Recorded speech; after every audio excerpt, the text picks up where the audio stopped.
अस्सलामुअलैकुम।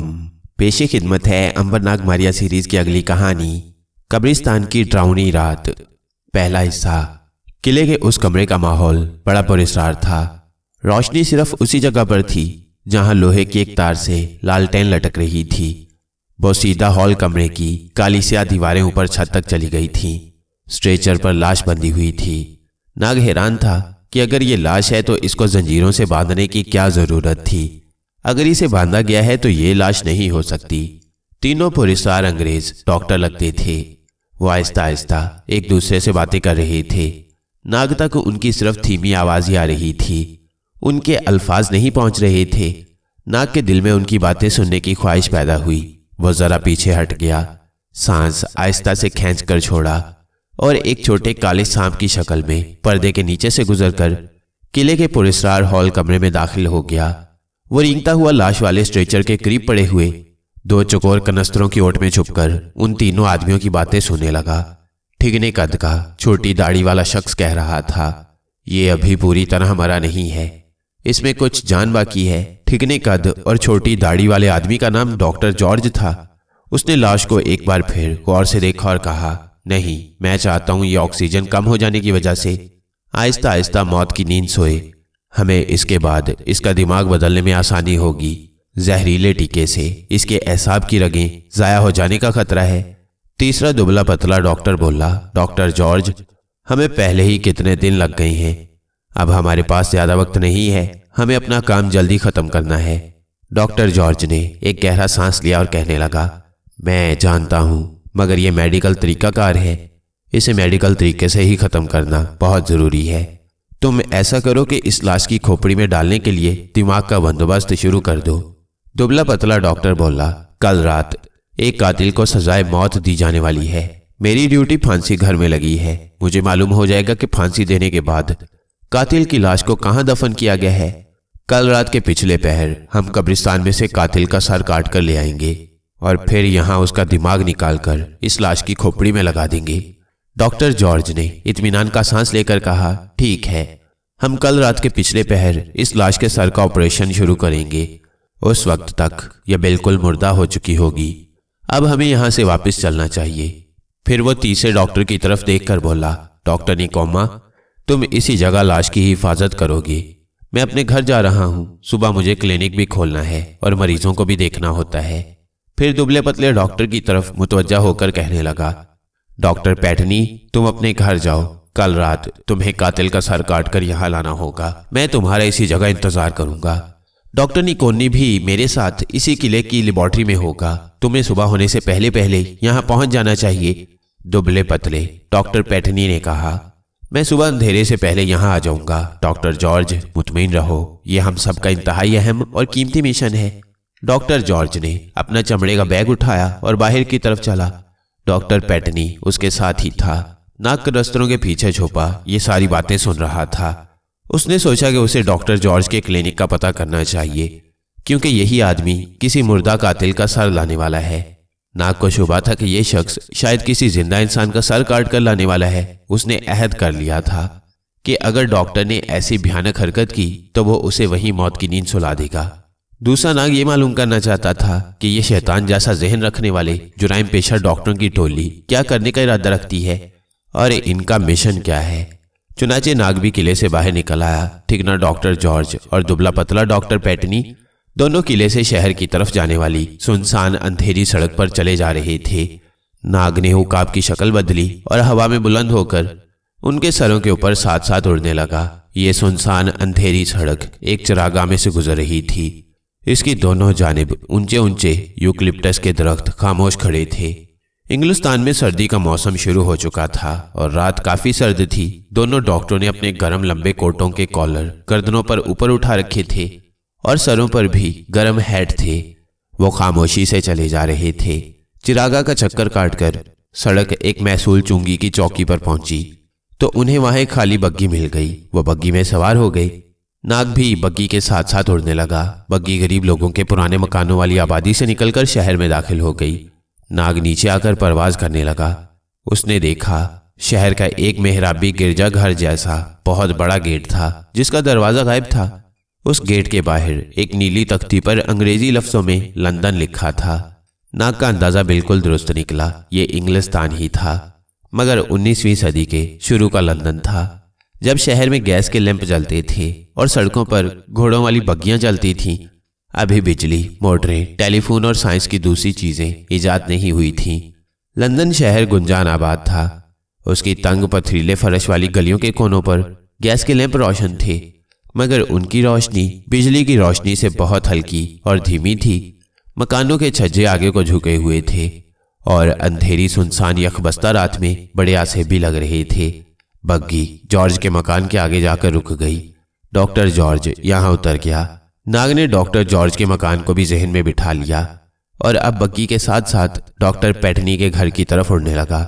डॉक्टर पैटनी का मकान काफी आगे जाकर एक तंग से बाजार के अंदर गली के कोने पर था। वो भी बग्गी से उतरकर अपने मकान में दाखिल हो गया। नाग मकान की दूसरी मंजिल के बिल्कुल सामने खंबे पर बैठ गया। यहां से उसे डॉक्टर पैटनी के मकान की दूसरी मंजिल साफ नजर आ रही थी। खिड़की बंद थी, मगर शीशे पर पर्दा नहीं गिरा था। डॉक्टर पैटनी कमरे में आया। उसने रात का लिबास पहना, आतिशदान में जलती हुई आग को लोहे की सलाख से कुरीदा और पलंग पर बैठकर अपनी डायरी में कुछ लिखने लगा। इतने में एक नौजवान लड़की नौकरानियों जैसा लिबास पहने, सर पर सफेद टोपी जमाई, तश्तरी में दूध का गिलास रखे अंदर आई। उसने डॉक्टर पैटनी को दूध पेश किया।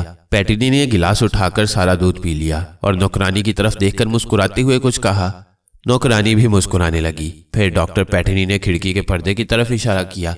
नौकरानी जल्दी से खिड़की की तरफ आई और पर्दा आगे कर दिया। अब नाग को कुछ नजर नहीं आ रहा था कि अंदर क्या हो रहा है। फिर बेडरूम की गैस की रोशनी गुल हो गई। वह समझ गया कि डॉक्टर पैटनी दूध पीकर सो गया है। नाग वहां से उड़ा और कदीम लंदन शहर के ऊपर चक्कर लगाने लगा। सारा शहर सो रहा था। गलियों बाजारों में कहीं कहीं गैस के लैंप रोशन थे, कहीं कहीं बाजार में सफेद सफेद धुंध फैली हुई थी। कई मकानों की छतों पर लगी चिमनियों में से लकड़ी का धुआं निकल रहा था। ये वो मकान थे जहां आतिशदानों में आग रोशन थी ताकि कमरे गर्म रहे। दूर दरियाए टेम्स एक सफेद धुंधली चादर की तरह जमीन पर फैला हुआ था। उसके पीछे बादशाह का महल, बकिंगम पैलेस और पार्लियामेंट हाउस था।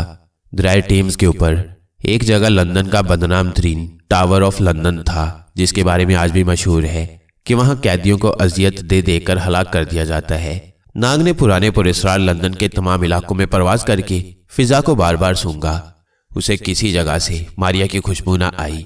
एक तो वो उसके लिए भी परेशान था कि अपने दोस्तों अंबर थ्यूसोंग और केटी के जमाने से निकलकर उनसे कई सौ बरस आगे के जमाने में लंदन शहर में निकल आया है, और दूसरा उसे ये परेशानी अलग थी कि मारिया उसके हाथ से निकलकर खुदा जाने कहां गुम हो गई थी। उसे देवदासी चंद्रिका का भी ख्याल लगा था कि शायद इस जमाने में किसी जगह उससे भी मुलाकात हो जाए, लेकिन उस वक्त नाग ये पता करना अपना इंसानी फर्ज समझता था कि ये तीनों खबीस और बुरे डॉक्टर मिलकर किस किस्म का मिशन शुरू करना चाहते हैं। जाहिर है इनके इरादे नापाक और अजाइम इंसान दुश्मन थे और नाग यही मालूम करना चाहता था। डॉक्टर पैटनी के मकान को भी नाग ने अच्छी तरह से याद कर लिया। अब वो उसके पास रात को आना चाहता था ताकि ये पता कर सके कि डॉक्टर पैटनी वाकई किसी फांसी पाने वाले कातिल का सर काटने वाला है या उसने किसी बेगुनाह को अपने जुल्म का निशाना बनाने के लिए चुन रखा है। रात नाग ने उकाब ही की शक्ल में दरियाए टेम्स के किनारे एक बाग के दरख्त में गुजार दी। सुबह हुई तो पुराना लंदन शहर आहिस्ता आहिस्ता बेदार होने लगा। फिर पत्थरों से बनाई गई तंग सड़कों में घोड़ा गाड़ियां निकल आईं। औरतें पुरानी वजह के लंबे लंबे फूले हुए गाउन पहने नजर आने लगीं। नाग उड़कर वापस उसी लाश वाले किले में आ गया। दिन की रोशनी में भी किला बड़ा पुरस्कार और आसेबजदा लग रहा था। सर्दियों में लंदन के दिन धुंधले, वीरान और अफसरदा होती हैं। पुराने जमाने में तो वीरानी बहुत ज्यादा हुआ करती थी। तंगो तारीख गलियों में दिन के वक्त भी अंधेरा छाया रहता था और लोगों को दिन दिहाड़े लूट कर मार डाला जाता था। यहाँ ऐसी पुरानी हवेलियां और मकान भी थे जिनमें कोई नहीं रहता था, क्योंकि लोगों का ख्याल था कि वहां भूत प्रेत ने बसेरा कर रखा है और रातों को चीखों की आवाजें आती हैं। नाग ने देखा कि लाश वाला किला भी सर्द, वीरान, धुंधली धुंध में डूबा हुआ था। उस जमाने में शहरों की आबादी वैसे भी कम हुआ करती थी। पुरस्कार किला शहर से काफी दूर एक उजड़ी हुई चरागाह के पास था। यहाँ दिन के वक्त भी कोई नहीं आता था। वीरान किले में कोई क्या करने आएगा। नाग उकाभी की शक्ल में किले के अंदर चला आया। सामने ढलानी रास्ता था जिसके आगे मोम जामे का भारी पर्दा गिरा हुआ था। उकाब ने उस जगह पहुंचकर एक बार फिर सांप की शक्ल बदली और भारी पर्दे के नीचे से गुजरकर दूसरे कुशादा हॉल कमरे में आ गया। तीनों डॉक्टरों की पुरस्कार खतरनाक टोली का तीसरा डॉक्टर निकोमा लाश वाले स्ट्रेचर से चंद कदम के फासले पर दीवार में बने हुए आतिशदान के सामने पुरानी आराम कुर्सी पर नीम दराज आग ताप रहा था। आतिशदान में पत्थर के कोयले दहक रहे थे। सारा हॉल कमरा सर्द और नीम रोशन था। आतिशदान की गर्मी भी सर्दी की शिद्दत को खत्म नहीं कर रही थी। स्ट्रेचर के करीब तार से बंधी हुई लालटेन बुझ चुकी थी। लाश बेहिस्सो हरकत जंजीरों में बंधी पड़ी थी। नाग के दिल में लाश को एक बार फिर देखने की ख्वाहिश पैदा हुई। हॉल कमरे की फिजा में भी बाहर फैली हुई हल्की धुंध की लहरें दाखिल हो रही थीं। नाग फर्श पर रेंगता एक बार फिर लाश के स्ट्रेचर के करीब आ गया। अब वह लाश के पांव की जानिब से रेंगता हुआ स्ट्रेचर पर चढ़ गया। वो लाश को करीब से देखना चाहता था। जो ही वो लाश के नंगे पांव से टकराता हुआ आगे गुजरा, लाश के पांव में हरकत पैदा हुई। लाश ने सांप के रेंगने को महसूस कर लिया था और उसने अपने पांव यूं हिलाए जैसे सांप को पीछे हटा रहा हो। नाग एक सेकंड के लिए रुक गया, गोया ये लाश अभी जिंदा थी। नाग ने एक बार फिर अपनी दुम लाश के पांव से लगाई तो लाश की हलक से हल्की सी गुर्राहट की आवाज निकली। ये आवाज ऐसी डरावनी थी कि नाग के जिस्म के भी रोंगटे खड़े हो गए। नाग को यूं महसूस हुआ जैसे किसी चुड़ैल का गला घोंटा जा रहा हो और उसकी हलक से जिंदगी की आखिरी भयानक आवाज निकल रही हो। यह आवाज सुनकर आतिशदान के सामने आराम कुर्सी पर बैठा निकोमा जल्दी से उठकर स्ट्रेचर की तरफ आया। नाग फौरन स्ट्रेचर से उतरकर उसके नीचे की तरफ चला गया। डॉक्टर निकोमा ने लाश को झुककर देखा। लाश का ठंडा, साकित, बेहिस, डरावना चेहरा बिल्कुल सपाट, खामोश और मुर्दा था। निकोमा ने लाश की एक आंख का पपोटा ऊपर को उठाया। अंदर से लाश का डेला चिट्टा सफेद हो चुका था। निकोमा ने लाश का चेहरा सफेद कपड़े से ढांप दिया। इसके बाद वो वापस आतिशदान के पास जाकर बैठ गया। नाग रेंगकर स्ट्रेचर के ऊपर आया तो उसने देखा कि लाश का चेहरा ढका हुआ है। नाग ने एक बात खास तौर पर महसूस की थी कि लाश अभी जिंदा थी। उसके जिस्म से दिल की हल्की हल्की धड़कन की आवाज आ रही थी। नाग स्ट्रेचर से उतरकर ठंडे से पथरीले फर्श पर रेंगता हुआ बाहर की तरफ जा रहा था कि अचानक निकोमा की नजर उस पर पड़ गई। वो लोहे की सलाख लेकर नाग की तरफ दौड़ा। नाग तेजी से रेंगने लगा। निकोमा ने सलाख जोर से नाग पर दे मारी, मगर नाग वहां से जा चुका था। वो बिजली जैसी तेजी के साथ रेंगता हॉल कमरे से बाहर चला गया था। डॉक्टर निकोमा हैरान था कि इतनी सख्त सर्दी में यहां सांप कहां से आ गया। इंग्लिस्तान में सांप वैसे ही ना होने के बराबर होते हैं और सर्दी के मौसम में तो चिमटी भी बिल से बाहर नहीं निकलती। फिर ये काला स्याह सांप कहां से निकल आया था। निकोमा की समझ में कुछ ना आया तो वो आतिशदान के पास आराम कुर्सी पर बैठ गया और सांप के बारे में थोड़ी देर तक सोचता रहा। फिर उसे ऊँग आ गई। नाग किले से निकलते ही परिंदा बनकर उड़ा और शहर लंदन की तरफ चला गया। शहर यखबस्ता धुंध में डूबा हुआ था। नाग सीधा दुबले पतले डॉक्टर पैटनी के मकान पर जा पहुंचा, क्योंकि उस पुरस्कार डॉक्टर ने आज रात फांसी पाने वाले एक कातिल की गर्दन उड़ाकर ले जानी थी। डॉक्टर पैटनी के बेडरूम की खिड़की बंद थी और आगे पर्दा गिरा हुआ था। नाग काफी देर तक सामने वाले बाग के दरख्त पर बैठा रहा। इसी तरह दिन गरूब हो गया और शाम के अंधेरे ने ठंडी धुंध में डूबे हुए शहर को अपनी लपेट में ले लिया। तंगो तारीख गलियों में गैस के लैंप रोशन हो गए, मगर धुंध की वजह से उनकी रोशनी वहीं आसपास ही बिखर रही थी। नाग ने सोचा कि अब डॉक्टर पैटनी के मकान के अंदर चलकर देखना चाहिए कि वो क्या कर रहा है। नाग दरख्त से उतरने ही वाला था कि खिड़की का पर्दा हट गया। नाग ने देखा कि बेडरूम में मेज लगा दिया गया था और वही नौजवान नौकरानी मेज पर रात का खाना लगा रही थी। डॉक्टर पैटनी भी आहिस्ता आहिस्ता चलता वहां आ गया और खामोशी से बैठकर खाना खाने लगा। नौकरानी उसके पास खामोश खड़ी थी। खाना खाते खाते रात हो गई। डॉक्टर पैटनी उठा, दूसरे कमरे में चला गया। नौकरानी उसके साथ गई। चंद लम्हों के बाद डॉक्टर पैटनी मकान का दरवाजा खोलकर बाहर निकला। उसके हाथ में एक बैग था। उसने स्याह सूट के ऊपर काला ओवरकोट और स्याह हैट पहन रखा था। वो उस वक्त नाग को कोई जल्लाद लग रहा था। वो जेल खाने अपनी ड्यूटी पर जा रहा था, शायद जहां आज रात एक कातिल को फांसी दी जा रही थी। एक घोड़ा गाड़ी डॉक्टर के करीब आकर सड़क के किनारे रुक गई। घोड़ों के नथनों से भाप निकल रही थी। सर्दी में कोचवान भी ऊंची सीट पर बैठा अपने दस्तानों वाले हाथ मल रहा था। डॉक्टर पैटनी ने कोचवान से कहा, जेल खाने चलो, और दरवाजा खोलकर घोड़ा गाड़ी यानी बंद बग्गी में बैठ गया। गाड़ी आवाज पैदा करती धुंध और अंधेरे में डूबी सड़क पर बड़े जेल घर की तरफ चल पड़ी। नाग भी उकाब की शक्ल में उसके ऊपर उड़ने लगा। घोड़ा गाड़ी एक बंदी टिकी और नपी तुली रफ्तार से शहर के गुंजान इलाकों से गुजरती रात के सन्नाटे में घोड़े के टापों की खास आवाज निकालती जेल खाने के बड़े दरवाजे के सामने जाकर रुक गई। डॉक्टर पैटनी ने जेल के गेट पर खड़े संतरी को अपना शनाख्ती कार्ड दिखाया। संतरी ने गेट का छोटा दरवाजा खोल दिया। डॉक्टर पैटनी जेल खाने के अहाते में दाखिल हो गया। नाग भी उसके साथ ही अहाते में आ गया। आगे जेल खाने की 3 मंजिला पुरानी और लंबी चौड़ी भद्दी स्याह बोझल और डरावनी इमारत खड़ी थी। डॉक्टर पैटनी तेज तेज कदम उठाता जेल की इमारत की तरफ चला जा रहा था। नाग ने सोचा कि अब उसे किसी दूसरे रूप में जेल के अंदर जाना होगा। सांप की शक्ल में अंदर जाते हुए वो दरवाजे पर देखा जा सकता था। नाग के जहन में तेजी से ख्याल आया। वो फिजा में ही गोता लगाकर नीचे अहाते के फर्श पर गिरा और गिरते ही एक छोटा सा सांप बनकर एक ही छलांग में डॉक्टर पैटनी के लंबे गर्म कोट के पीछे जाकर चिपक गया। डॉक्टर को बिल्कुल खबर न हो सकी कि उसके ओवरकोट के पीछे एक छोटा सा सांप चिपका हुआ है। कोट का रंग भी काला था, सांप का रंग भी काला था। किसी को पता नहीं लग सकता था। डॉक्टर पैटनी को जेल के सारे लोग जानते थे। उन्हें मालूम था कि आज रात एक बदनाम और जालिम कातिल को फांसी मिलने वाली है और डॉक्टर पैटनी उसकी मौत की तस्दीक करने और उसकी मौत का सर्टिफिकेट देने के लिए आया है। वह सीधा जेल के सुपरिंटेंडेंट के ऑफिस में गया। ऑफिस में सुपरिंटेंडेंट गैस की धीमी रोशनी में कुर्सी पर बैठा जरूरी कागजात तैयार कर रहा था। उसने डॉक्टर के सलाम का जवाब सर हिलाकर दिया और बोला, डॉक्टर, हमें चीफ कमिश्नर की तरफ से हुक्म आया है कि मुजरिम को आधी रात के वक्त फांसी दे दी जाए। इसलिए अच्छा हुआ तुम पहले आ गई, नहीं तो मैं तुम्हारी तरफ अपना आदमी दौड़ाने ही वाला था। डॉक्टर पैटनी ने आंखें सुकेड़ते हुए पूछा, ठीक है, लेकिन उसकी कब्र का बंदोबस्त कर लिया है क्या? क्योंकि ये लावारिस लाश होगी, इसका कोई रिश्तेदार वगैरह नहीं है। सुपरिंटेंडेंट बोला, डॉक्टर, हमने उसे जेल की दीवार के पीछे वीरान कब्रिस्तान में दफन करने का फैसला किया है, मगर वहां अभी कब्र तैयार नहीं हो सकी। डॉक्टर पैटनी को कुछ तशवीश हुई, कहने लगा, तो फिर उसे कब दफन किया जाएगा? लाश तो खराब हो जाएगी। सुपरिंटेंडेंट ने कागजात की किताब बंद कर दी और कहा, हम सुबह तक लाश को ताबूत में डालकर जेल के मुर्दा घर में रखेंगे। वहां बर्फ पहले से लगा दी गई है। लाश खराब नहीं होगी, सुबह कब्र भी खुदवा दी जाएगी।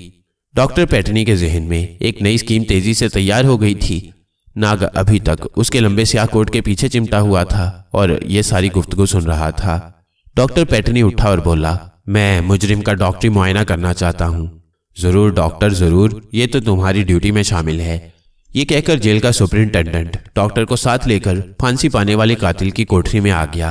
अब डॉक्टर पैटनी के कोट के चौड़े कॉलर के नीचे आकर बाहर झांक रहा था। कोठरी में ज्यादा रोशनी नहीं थी। नाग ने देखा कि कोठरी में एक बेंच पर सूखे घास का गदीला पड़ा है, जिस पर एक हट्टा कट्टा आदमी जिसका सर मुंडा हुआ है, सर घुटनों में दिए बैठा है। जेल के सुपरिंटेंडेंट के पीछे 2 सिपाही बंदूक के लिए चौकस खड़े थे। कातिल के पांव में बेड़ियां पड़ी थीं। उसने हाकिमाना अंदाज में कहा, डॉक्टर, तुम्हारा डॉक्टरी मुआयना करने आया है। कातिल ने चेहरा ऊपर उठाया। उसका चेहरा जर्द हो रहा था। उस पर मौत का खौफ तारी था। डॉक्टर पैटनी ने टूंटी लगाकर मुजरिम के दिल की धड़कन नोट की और कहा, ठीक है। ये लोग फांसी की कोठरी से बाहर आ गए। डॉक्टर पैटनी फांसी घर में जाकर कुर्सी पर बैठ गया।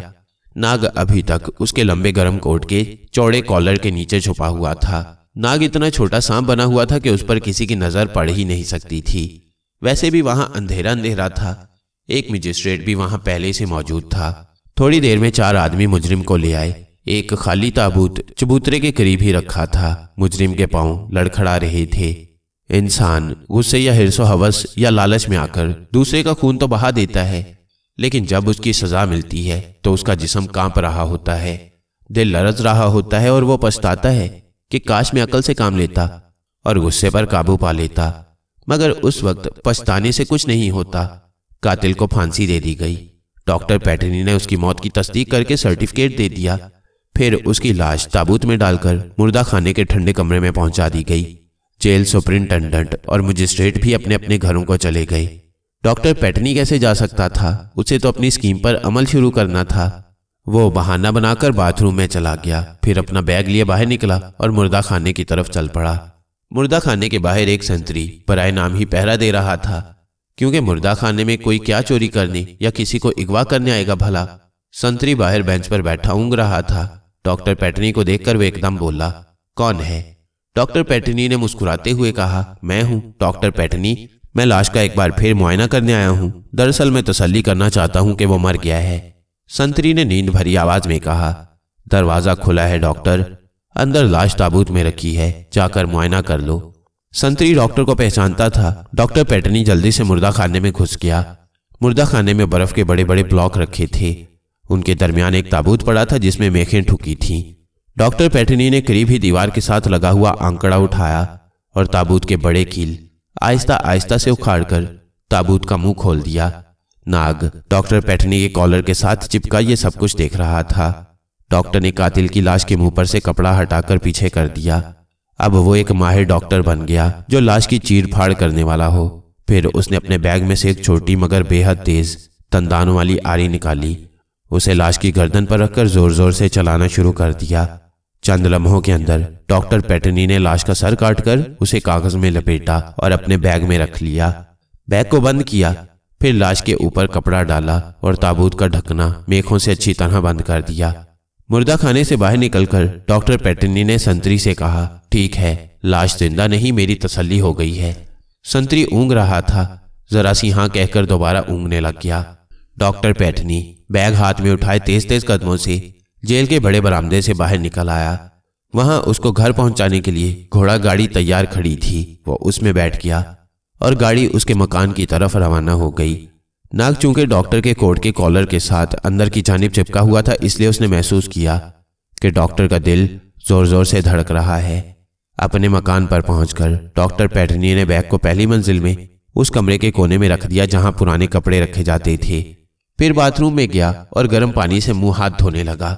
नाग उस वक्त उसके कोट के कॉलर में से निकलकर उसके पीछे से होता हुआ फर्श पर आ गया था। फर्श पर रेंगता वो मकान के दरवाजे में से बाहर निकल गया। नाग को मालूम था कि अब यह संगदिल डॉक्टर पुराने किले की तरफ जाएगा जहां उसके दूसरे शैतान सिफ्त डॉक्टर साथी इंतजार कर रही हैं। डॉक्टरी एक मुकद्दस पेशा है। जो भी डॉक्टर बनता है वो लोगों की खिदमत के लिए डॉक्टर बनता है, मगर इनमें कुछ ऐसे डॉक्टर भी होते हैं जो गलत रास्ते पर चल निकलते हैं और यूं इस मुकद्दस पेशे को बदनाम करने का बायस बनते हैं। और आज से 200 बरस पहले तो लंदन और फ्रांस में ऐसे डॉक्टर आम हुआ करते थे जो इंसान दुश्मन कामों में लगे रहते थे। ये तीनों डॉक्टर भी उसी कबीले से ताल्लुक रखते थे।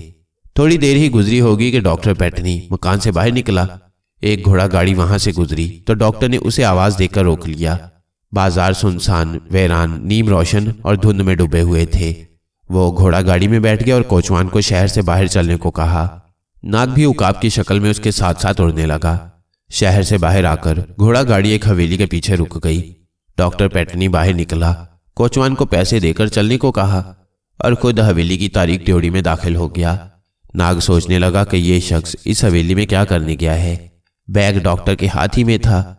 इतने में हवेली की ड्योढ़ी में से स्याह रंग का एक घोड़ा तेज तेज चलता बाहर निकला और सड़क पर आते ही सरपट दौड़ने लगा। उस घोड़े पर डॉक्टर पैटनी सवार था। बैग घोड़े की गर्दन के साथ बंधा था। नाग भी उकाब की शक्ल में रात के अंधेरे में डॉक्टर पैटनी के घोड़े के ऊपर उड़ता चला जा रहा था। आधी रात के ठंडे या अंधेरे में किले की इमारत एक बहुत बड़े भूत की तरह सर उठाए खड़ी थी। आसपास का माहौल जैसे किसी लाश की तरह साकित था। घोड़ा किले के बड़े दरवाजे में से गुजरकर अहाते में ढलान पर जाकर रुक गया। डॉक्टर पैटनी ने घोड़े को एक तरफ बांधा और बैग हाथ में लिए तेज तेज कदम उठाता ढलान से नीचे उतरकर मोम जामे का भारी पर्दा उठाकर दूसरी तरफ चला गया। नाग ने भी उकाब से सांप की शक्ल बदली और अंधेरे में ढलान पर रेंगता किले के वसी हॉल कमरे में आ गया। क्या देखता है कि तीनों शैतानी डॉक्टर स्ट्रेचर वाली लाश के सरहाने झुके हुए ऑपरेशन शुरू करने की तैयारियां कर रही हैं। बैग में से कातिल का सर निकालकर एक तश्त में पड़ा है। लालटेन की रोशनी लाश के सर पर पड़ रही थी। नाग फर्श की बजाय रेंगता हुआ सामने वाली दीवार पर चढ़ गया। यहां से उसे ऑपरेशन का मंजर साफ नजर आ रहा था। डॉक्टर जॉर्ज के हाथ में छोटी सी आरी थी। उसने आरी को स्ट्रेचर पर बंधी हुई लाश के माथे पर रखा और जोर से हाथ चलाया ही था कि लाश के हलक से वही गुर्राहट की भयानक आवाज बुलंद हुई। डॉक्टर जॉर्ज ने पैटनी से कहा, इसे अच्छी तरह से कसकर बांधो। मैं चाहता हूं कि जिंदा ही इसका दिमाग निकालकर कातिल का दिमाग लगा दिया जाए। दोनों डॉक्टरों ने लाश के सर के गिर्द शिकंजे को और ज्यादा कस दिया। अब डॉक्टर की आरी तेजी से चलने लगी। लाश के मुंह में नीचे तक कपड़ा ठूंस दिया गया था, जिसकी वजह से गुर्राहट की आवाज ऐसे निकल रही थी जैसे कोई किसी गहरे कुएं में दर्द से बिलबिला रहा हो। डॉक्टर जॉर्ज ने देखते देखते लाश की खोपड़ी का ऊपर वाला हिस्सा खोल दिया। जिंदा लाश का सफेद सफेद दिमाग नजर आने लगा। नाग ने अपनी आंखें दूसरी तरफ कर ली। वो ये भयानक मंजर नहीं देख सकता था। लाश में कातिल का दिमाग लगा दिया गया। कातिल के सर की खोपड़ी खाली पड़ी थी। उसे डॉक्टर पैटनी ने उठाकर एक तरफ कूड़े करकट में फेंक दिया। अब वो तीनों मिलकर लाश की खोपड़ी को बंद करके उसे लोहे की बारीक तारों से बंद कर रहे थे। खोपड़ी बंद हो गई तो उस पर सर की खाल चढ़ाकर सी दिया गया। नाग ये सब कुछ खामोशी से देख रहा था। लाश का दिमाग बदल दिया गया था। लाश स्ट्रेचर पर बेहिस्सो हरकत पड़ी थी। पहले उसके हलक से गुर्राहट की आवाज आ जाती थी, अब यह आवाज भी नहीं आ रही थी। नाग को महसूस हुआ कि जैसे लाश मर गई है, वो जिंदा नहीं है। उसे किले के बाहर बादलों की गिड़गिड़ाहट सुनाई दी। फिर बिजली की चमक अंदर दम भर के लिए चमकी और बाहर बारिश शुरू हो गई। सर्द वीरान रात के सुनसान घुप अंधेरे में बारिश की आवाज से नाग को एक झिरझिरी सी आ गई। बाहर यखबस्ता तारीक रात में बारिश हो रही थी और शिकस्ता किले के अंदर ये तीनों शैतान सिफ्त डॉक्टर लाश के सीने में छोटा सा शगाफ डालने के बाद उसके दिल की मालिश कर रहे थे ताकि वो फिर से धड़कना शुरू हो जाए। तीनों के चेहरों पर तशवीश थी। थोड़ी देर बाद उन्होंने एक दूसरे की तरफ मुस्कुराते हुए देखा। लाश का दिल धड़कने लगा था। जल्दी जल्दी लाश का सीना बंद करके टांके लगाकर ऊपर पट्टी कसकर बांधी गई। डॉक्टर जॉर्ज ने कपड़े से अपना चेहरा साफ करके कहा, हमारा एक मंसूबा तो खत्म हो गया, अब दूसरा मंसूबा शुरू होने वाला है। निकोमा कहने लगा, हमें इस लाश को यहां से ले जाकर किसी दूसरी जगह तय खाने में रख देना चाहिए। जॉर्ज बोला, इससे बेहतर जगह और कोई नहीं। हम अब लाश को किले के नीचे जो अंधेरी सुरंग का तय खाना है वहां रखेंगे। वहां उस पर किसी की नजर नहीं पड़ सकेगी। यह सिर्फ हमारे इशारे पर उठेगी और हमारे इशारे पर काम करेगी। निकोमा बोला, जॉर्ज, यह हमारी खुशकिस्मती है कि हमारे दोस्त पैटनी की मदद से हमें एक कातिल का दिमाग मिल गया, वरना हमें किसी जुराइम पेशा आदमी को हलाक करना पड़ता। ठीक ना? जॉर्ज बोला, यह तुमने ठीक कहा, क्योंकि इस लाश के लिए किसी बदमाश कातिल के दिमाग की ही जरूरत थी। किसी शरीफ आदमी का दिमाग हमारे काम नहीं आ सकता था। एक कातिल का दिमाग ही हमारे हुक्म की शौक से पाबंदी कर सकता है। पैटनी कहने लगा, क्या ख्याल है हम लाश को नीचे तय खाने में पहुंचा दें? क्यों नहीं? बाहर बारिश हो रही है, अभी हम वापस अपने अपने घरों को भी नहीं जा सकते। फिर क्यों ना लाश को ही उसके असल ठिकाने पर पहुंचा दें। आओ मेरे साथ। और वो लाश के स्ट्रेचर को धकेलते हुए कमरे के एक तारीक अध खुले दरवाजे में से गुजरकर अंदर चले गए। नाग दीवार पर ही चिमटा रहा। वो सोच रहा था कि ये लोग लाश से किस किस्म का काम लेना चाहते हैं। जाहिर है वो इससे कोई अच्छा और नेक काम नहीं लेने वाले थे, इसलिए उन्होंने लाश में कातिल का दिमाग लगा दिया था। नाग को मारिया का भी ख्याल आ रहा था कि वो इस शहर में आकर कहाँ गायब हो सकती है। वो जरूर इसी शहर के किसी पुरस्कार तारीख गली के मकान में या किसी सराय में या किसी वीरान बाग में होगी, लेकिन उसकी खुशबू क्यों नहीं आ रही? वह जरूर इंसानी शक्ल में होगी या गायब हालत में होगी। बहरहाल एक बात का नाग को यकीन था कि चूंकि बकौल देवदासी चंद्रिका के मारिया का तिलिस्म टूट चुका है, इसलिए वो सांप की हालत में नहीं होगी। नाग इन्हीं ख्यालों में गुम दीवार के साथ चिमटा हुआ था कि तीनों खबीस आदमी तय खाने को जाने वाले जीने के दरवाजे पर नमूदार हुए। वो बहुत खुश थे। वो ऊपर हॉल में आकर आतिशदान के आगे बिछे हुए पुराने कालीन पर बैठकर आग तापने लगे। बाहर बारिश तेज हो गई थी। मोमजामे का पर्दा सख्त ठंडी हवा में ऊपर को उठ जाता था। तीनों शैतानी आदमी एक दूसरे के बिल्कुल साथ लगकर आतिशदान की आग के सामने बैठे अपने हाथ ताप रहे थे। नाग को ख्याल है कि क्यों ना नीचे जाकर देखे कि उन्होंने लाश किस जगह रखी है। नाग दीवार पर उस तरफ रेंगने लगा जिधर तय खाने को जाने वाला जीना था। जीना तारीख था। पुराने पत्थरों की चौड़ी चौड़ी 7-8 सीढ़ियां बनी थीं। नाग सीढ़ियों में उतर गया। आगे पहले तो नाग को सिवाय घुप अंधेरे के और कुछ भी दिखाई ना दिया। वह रुक कर अंधेरे में गौर से चारों तरफ देखने लगा। उसके इर्द गिर्द पत्थरों की बनी हुई स्याह दीवारें थीं। कोई तय खाना नहीं था। नाग हैरान हुआ कि ये शैतान आदमी लाश कहाँ छोड़ गई हैं। अचानक नाग को ऐसी आवाज सुनाई दी जैसे कोई लंबे लंबे उखड़े उखड़े आखिरी सांस ले रहा हो। नाग गौर से उस आवाज को सुनने लगा। ये इंसानी आवाज थी, मगर ऐसी जैसे कोई मरने वाला हो और लंबे लंबे सांस ले रहा हो। सांसों की आवाज बड़ी कमजोर और खौफ दिलाने वाली थी। नाग को यूं महसूस हुआ जैसे खुद मौत सांस ले रही हो। नाग जरा आगे रेंगा तो उसे एहसास हुआ कि उसके नीचे पत्थर का फर्श नहीं बल्कि लकड़ी का तख्त है। नाग ने अपना सर लकड़ी के तख्ते के साथ लगा दिया। उखड़े उखड़े डरावने सांसों की आवाज तख्ते के नीचे से आ रही थी। जरूर इस तख्ते के नीचे तहखाना है जहां शैतान आदमियों ने लाश को छुपा रखा है, और ये आवाज लाश के सांसों की ही हो सकती थी। नाग को ताज्जुब हुआ कि लाश पहले मुर्दा थी, फिर कातिल का दिमाग लगने से जिंदा हो गई। ये एक अजीब बात थी।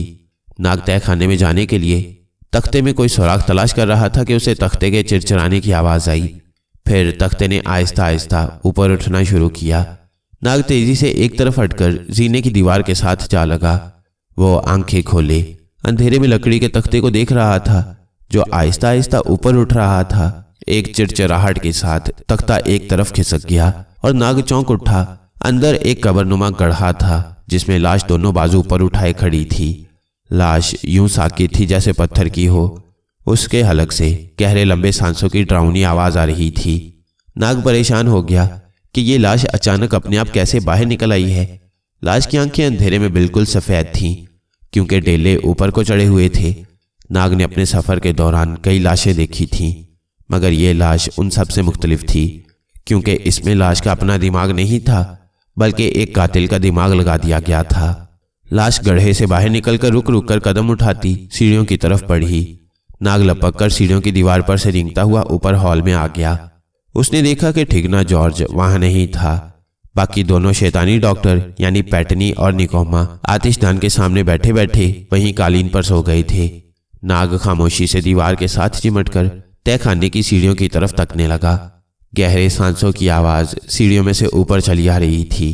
फिर लाश नमूदार हुई। उसकी खोपड़ी में लगे हुए लोहे के तारों के टांके साफ नजर आ रहे थे। उसके सीने पर पट्टी बंधी थी। जिस्म पर चीथड़े से लटक रहे थे। वो बिल्कुल सीधी चली आ रही थी। चलते वक्त उसके बाजू बिल्कुल नहीं हिल रहे थे बल्कि पहलुओं के साथ चिपके हुए थे। लाश आतिशदान की तरफ बढ़ने लगी। नाग खुली खुली आंखों से उसको तक रहा था। आतिशदान के पास सोए हुए दो शैतानी आदमियों को एहसास तक न था कि मौत उनके सर पर पहुंच चुकी है।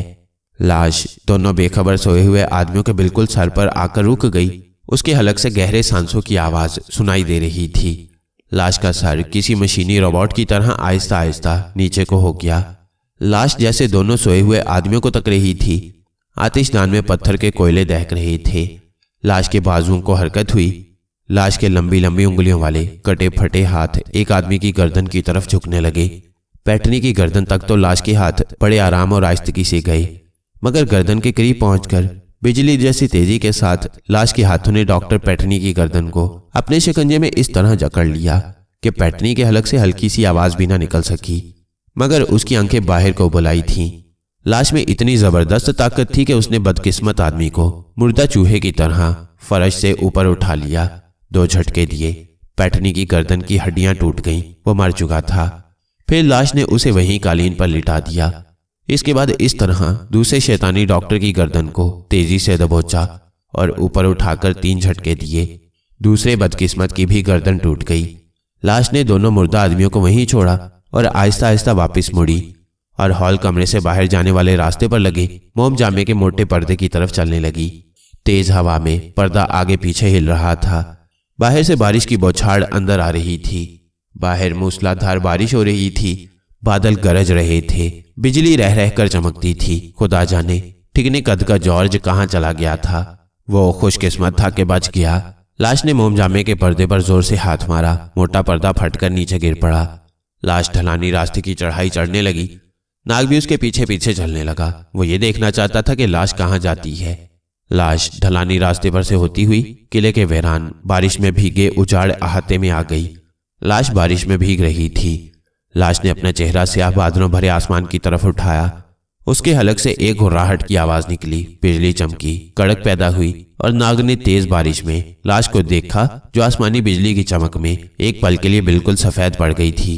बादल गरजे तो लाश एक तरफ को चलने लगी। वो अंधेरी रात की बारिश में कुछ दूर गई होगी कि लाश ने देखा कि एक तरफ से ठिगना जॉर्ज बरसाती सर पर डाले किले के ढलानी रास्ते की तरफ लंबे लंबे डग भरता चला जा रहा था। उसने लाश को नहीं देखा था। नाग ढलानी रास्ते की छत के साथ लगा था। यहाँ बारिश का पानी नहीं आ रहा था। ठिगने जॉर्ज ने मोम जामे के पर्दे को जमीन पर पड़े देखा तो घबराकर नीचे को दौड़ा। नाग भी नीचे की तरफ लपका। ठिगने जॉर्ज ने हॉल में जाते ही अपने दोनों साथियों की लाशें देखी तो उसके हाथों के तोते उड़ गए। दौड़कर नीचे तय खाने में गया। लाश वहां नहीं थी। भागकर बाहर बारिश में आया। किले का अहाता तारीख रात की बारिश में भीग रहा था। लाश यहां भी नहीं थी।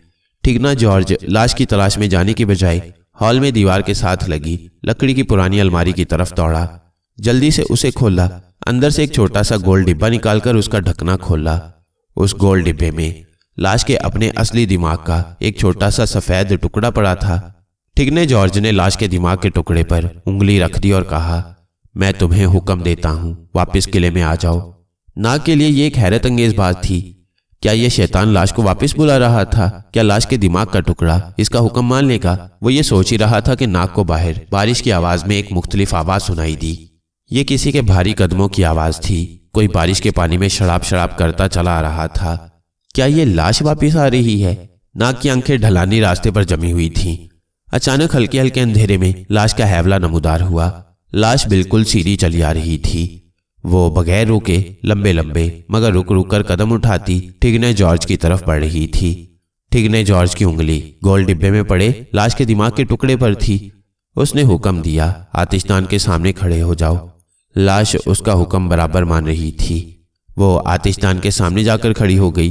ठिगने जॉर्ज ने लाश के दिमाग के पीछे की जानिब उंगली ले जाकर एक खास जगह को दबाया और कहा, नजरों से ओझल हो जाओ। नाग ये देखकर दंग रह गया कि वहां लाश के जिस्म की बजाय उसका फीका धुंधला पतला साया रह गया था। असल में लाश गायब हो गई थी। नाग को उसका धुंधला साया इसलिए नजर आ रहा था कि नाग की आंखों में मतकाल बूटी के सुरमे की सलाइयां लगी थीं, जिसकी वजह से उसे हर गायब शय नजर आ जाती थी। ठिगने जॉर्ज ने लाश को हुक्म दिया, तहखाने में जाकर लेट जाओ और जाते हुए मुझे अपनी निशानी दे देना। लाश अपनी जगह से मुड़ी। तहखाने के जीने के पास आकर एक पल के लिए रुकी। वहां दीवार के साथ लोहे की एक सलाख पड़ी थी। लाश के साये ने सलाख को उठाकर फर्श पर दे मारा।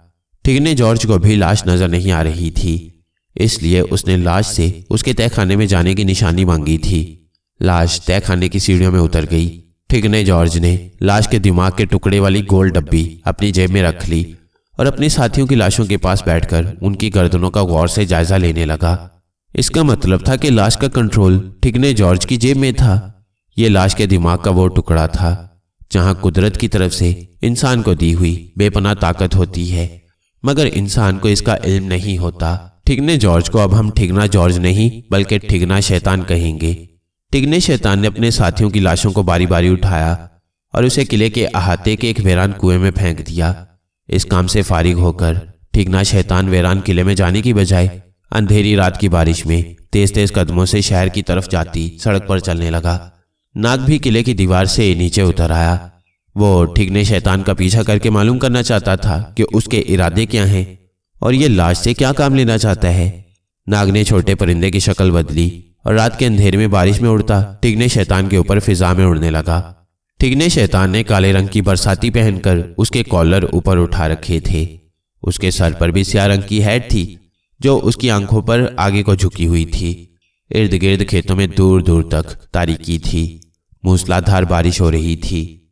ठिगना शैतान खेतों की दरमियानी छोटी सी पथरीली सड़क पर चला जा रहा था। दूर पुराने शहर की स्याह इमारतों में कहीं कहीं रोशनी की झलकियां नजर आ रही थीं। एक जगह पहुंचकर ठिगना शैतान खेत में मुड़ गया। यहाँ एक तवेला सा बना हुआ था। तवेले में बंधे हुए घोड़े को खोला और उस पर बैठकर शहर की तरफ घोड़े को दौड़ा दिया। नाग ने भी अपनी रफ्तार फिजा में तेज कर दी। शहर की तंगो तारीक गलियां बारिश में भीग रही थीं। हर तरफ सन्नाटा था। सख्त सर्दी और बारिश की वजह से मकानों की आगे को झुके हुए छज्जों वाली खिड़कियां बंद थीं। गलियों में अंधेरा था। ठिगना शैतान अपने पुराने मकान के बाहर रुक गया। उसने घोड़े से उतरकर उसे एक तरफ गली के बाहर लगे खंबे से बांधा और खुद मकान के अंदर चला गया। नाग खंबे के ऊपर बारिश में बैठ गया। उसे मकान के अंदर जाना था, मगर वह सोच रहा था कि सांप की शक्ल में अंदर जाए या कोई दूसरी शक्ल इख्तियार करे। वो ये सोच ही रहा था कि मकान की दूसरी मंजिल में रोशनी हुई। ठिगने शैतान ने लैंप रोशन कर दिया था। नाग उड़कर खिड़की के बिल्कुल सामने वाले मकान के छज्जे पर बैठ गया। यहां से उसे दूसरी मंजिल का कमरा बिल्कुल साफ नजर आ रहा था। टिकना शैतान एक अलमारी खोले उसके अंदर कुछ तलाश कर रहा था। फिर वो खिड़की के पास आया। खिड़की के शीशे चढ़े हुए थे। उसने एक निगाह गली में डाली। गली सुनसान, तारीक और बारिश में भीग रही थी। जब उसे इत्मीनान हो गया कि उसे कोई नहीं देख रहा तो वह पलंग पर बैठ गया और जेब से लाश की दिमाग वाली डब्बी निकालकर अपने हाथ में पकड़ ली। उसे खोला और लाश के दिमाग वाले टुकड़े पर अपनी उंगली रखकर कुछ कहने लगा। उसके होंठ हिल रहे थे। नाग उसकी आवाज नहीं सुन सकता था। अब नाग को अफसोस हुआ कि वह मकान के अंदर क्यों ना चला गया। कम से कम उसे यह तो पता चल जाता कि यह शैतान लाश को क्या कह रहा है। मगर अब नाग अंदर नहीं जा सकता था। मजबूर होकर मकान के छज्जे पर बैठा टिकने शैतान की तरफ देखता रहा। नाग को यकीन था कि यह शैतान लाश को कोई हुक्म दे रहा है। उसे यह मालूम नहीं था कि लाश किले से बाहर निकलकर कहां जाएगी। नाग ने सोचा क्यों ना लाश के पास चला जाए। यह सोचते ही नाग मकान के छज्जे से उड़ा और जितनी तेज उड़ सकता था शहर से बाहर वाले वीरान किले की तरफ उड़ने लगा। तेज हवा, बारिश और सख्त सर्दी और धुंध उसका रास्ता रोक रही थी। मगर नाग इन तमाम रुकावटों का मुकाबला करता उड़ता चला गया। अगरचे बेहद अंधेरी रात थी और बारिश मूसलाधार हो रही थी, लेकिन नाग उस अंधेरे में भी देख सकता था। उसकी नजरें नीचे किले से आने वाली पथरीली सड़क पर लगी थीं। अचानक उसे किले के करीब सड़क पर एक इंसानी साया नजर आया जो आहिस्ता आहिस्ता मगर लंबे लंबे कदम उठाता शहर की तरफ चला रहा था। नाग उड़ान भरकर उस साए के ऊपर पहुंचा। ये किले की लाश थी जो ठिगने जॉर्ज के हुक्म पर किले के तहखाने से निकलकर उसके हुक्म के मुताबिक ना जाने किधर जा रही थी।